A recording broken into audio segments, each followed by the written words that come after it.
টাঙ্গাইল মধুপুরে সাংবাদিক সম্মেলন করলেন টাঙ্গাইল ১ মধুপুর ধনবাড়ী আসনের বিএনপির মনোনয়ন প্রত্যাশী অ্যাডভোকেট জুবায়ের আল মাহমুদ রিজভী।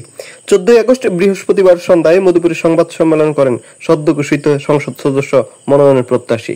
সম্মেলনের সভাপতিত্ব করেন বীর মুক্তিযোদ্ধা আব্দুস সামাদ।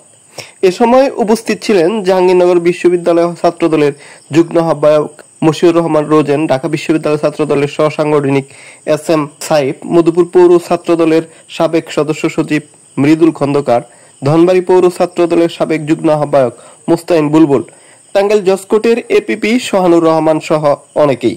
এ সময় সভাপতি তার বক্তব্যে নির্যাতন সহ নানা বিষয় তুলে ধরেন।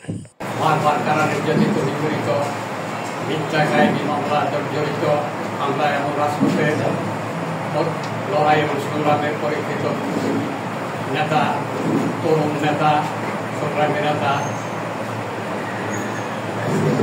জুবায়ের আল মাহমুদ আজকে আপনাদেরকে এই ত্রয়োদশ জাতীয় সংসদ নির্বাচন পরিবারের প্রতি আমি সমবেদনা প্রদর্শন করছি। প্রিয় সাংবাদিক ভাইয়েরা আমার, আজকে আপনারা জানেন যে ইতিমধ্যে আজকে যেহেতু এটা সাংবাদিক সম্মেলনে আগামী জাতীয় সংসদে একজন সদস্য পদপ্রার্থী হয়ে রিজভী আহমেদ জুবায়ের আল মাহমুদ, আপনি জানেন ঢাকা বিশ্ববিদ্যালয় থেকে শুরু করে আজকে ১৬-১৭ বছর দীর্ঘ সময় তাকে কারাবাস করতে হয়েছে। অন্যায় অফিসের বিরুদ্ধে, জুলুমের বিরুদ্ধে প্রতিবাদ করেছে বারবার এবং মিথ্যা মামলা, গাড়ি মামলাতে তাকে হয়তো নির্যাতন করে, শুধু তাই না, হাজার হাজার নেতা কর্মীদেরকে গুম করেছে, হত্যা করেছে, নির্যাতন করা হয়েছে। সর্বপ্রথম শহীদ রাষ্ট্রপতি জিয়া রহমান, বহুদূরে গণতন্ত্রের প্রবক্তা, সর্বপ্রথম এই দেশে যখন নির্বাচন দিল, ভোটের অধিকার দিল, জনগণের ভোটের অধিকার সুষ্ঠুভাবে একটা নির্বাচনের ব্যবস্থা করেছিল। সেই নির্বাচনে আমি প্রার্থী হয়েছিলাম এই মধুপুরে ধনবাড়ী আসন থেকে। এ সময় জুবায়ের আল মাহমুদ রিজভী সংবাদ সম্মেলনের মাধ্যমে তার বক্তব্য তুলে ধরেন। আমার বাবা তার শিক্ষা জীবনের শুরুতেই বাল্য বয়সে কুখ্যাত ১৯৬২ সালে কুখ্যাত হামিদুর রহমান শিক্ষা কমিশনের বিরুদ্ধে রাজপথে আন্দোলন করে তোলেন। রাজনীতির উত্তাল দিনগুলোতে ৬ দফা ও ১১ দফা আন্দোলনে সক্রিয় অংশগ্রহণ করেন। ১৯৬৯ সালের গণঅভ্যুত্থানে সম্মুখ যোদ্ধা হিসেবে উনি রাজপথে থেকেছেন। ২ লক্ষ মা বোনের সংগ্রামে কেনা স্বাধীনতার পর আমার বাবা বীর মুক্তিযোদ্ধা মোহাম্মদ আব্দুস সামাদ স্বাধীনতার সুফল দেশের প্রতিটি ঘরে ঘরে পৌঁছে দেওয়া এবং ধ্বংসপ্রাপ্ত বিধ্বস্ত দেশ পুনর্গঠনে আত্মনিয়োগ করে জনাব আব্দুল সাত্তার যশোর থেকে সংসদ সদস্য হিসেবে নির্বাচিত হন। পবিত্র ও ভাগ্যবান মনে করছি। একটি রাজনৈতিক পরিবারের জন্ম ও বেড়ে ওঠার কারণে এবং পরবর্তীতে রাজনীতি করার সুবিধার্থে ঢাকা কলেজে ভর্তি হই। সেই সময়ে অনুষ্ঠিত হতে যাওয়া ঢাকা কলেজ ছাত্র সংসদ নির্বাচনে ইন্টারমিডিয়েট সেকশন থেকে ছাত্র দলের একজন সক্রিয় কর্মী হিসেবে আমাকে এজিএস প্রার্থী করা হয়। কিন্তু দুর্ভাগ্যের বিষয়, সেই নির্বাচন আর হয়নি। এরপর ঢাকা বিশ্ববিদ্যালয়ে আইন বিভাগে ভর্তি হয়ে আরো জোরালোভাবে জাতীয়তাবাদী ছাত্র দলের রাজনীতিতে জড়িয়ে বিশ্ববিদ্যালয়ে অবৈধ সেনা শাসনের বিরুদ্ধে জনমত গঠন ও মিছিলের সম্মুখ ভাগে থেকে নেতৃত্ব দিয়েছি। এই মিছিলে সর্বকনিষ্ঠ সদস্য হিসেবে আমার থাকার সৌভাগ্য হয়েছিল। আলোচনার শিকার হয়েছি। ২০১১ সালে আমাকে গ্রেপ্তার করে রিমান্ডে নিয়ে চালানো হয়েছে অকথ্য নির্যাতন। ২০১২ সালে আবারও নিষিদ্ধ ছাত্রলীগ কর্তৃক নির্যাতনের শিকার হই। ২০১৩ সালে পল্টন পার্টি অফিসের সামনে মিছিলে থাকা অবস্থায় জল কামান ও লাঠিচার্জের শিকার হই।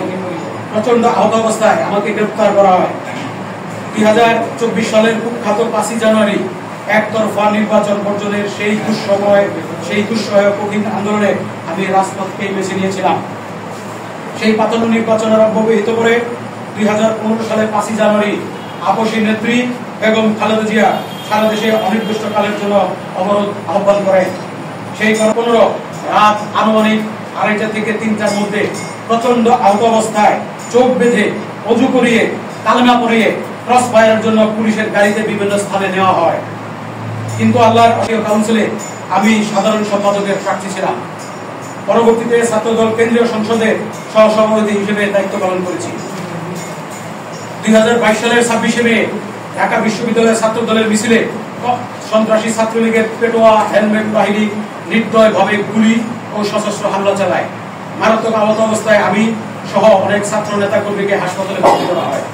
2022 সালে 10 ডিসেম্বর বিএনপি আহত সরকার পতনের মহাসমাবেশকে কেন্দ্র করে আওয়ামী পেটুয়া পুলিশ, ডিবি ও সোয়াত বাহিনী 7 ডিসেম্বর পল্টনের কেন্দ্রীয় পার্টি অফিসে গুলি, টিয়ারশেল ও সাউন্ড গ্রেনেড চার্জ করে নজিরবিহীনভাবে আমাদের সম্মানিত মহাসচিব জনাব মির্জা ফখরুল ইসলাম আলমগীর ও আমি সহ 485 জন নেতাকর্মীকে অবৈধভাবে গ্রেপ্তার করে নিয়ে যায়। জেল থেকে মুক্ত হয়েই আবারও সরকার পতনের চূড়ান্ত আন্দোলনে নেতৃত্ব হই। 2010 জুলাই আন্দোলনে মধুপুর ও ধনবাড়িতে আন্দোলন সংগঠিত করি রাজপথে থেকে। 21 ও 24 জুলাই মধুপুর রানী ভবানী স্কুলের সামনে সংগঠিত ফ্যাসিস্ট বিরোধী মিছিলটি আমি ও আমার সহোদর ছোট ভাই মোশাররফ রোজন মিলে সংগঠিত করি। বিশেষ করে 3রা আগস্ট, 4 আগস্ট ও 5 আগস্ট সকালে আমার নেতৃত্বে হাসিনা বিরোধী বিশাল মিছিল হয়। দেশ ও জাতির ক্রান্তিকালে সেই জুলাই আন্দোলনে মধুপুর ধনবাড়িতে অনেকেই অনুপস্থিত ছিলেন।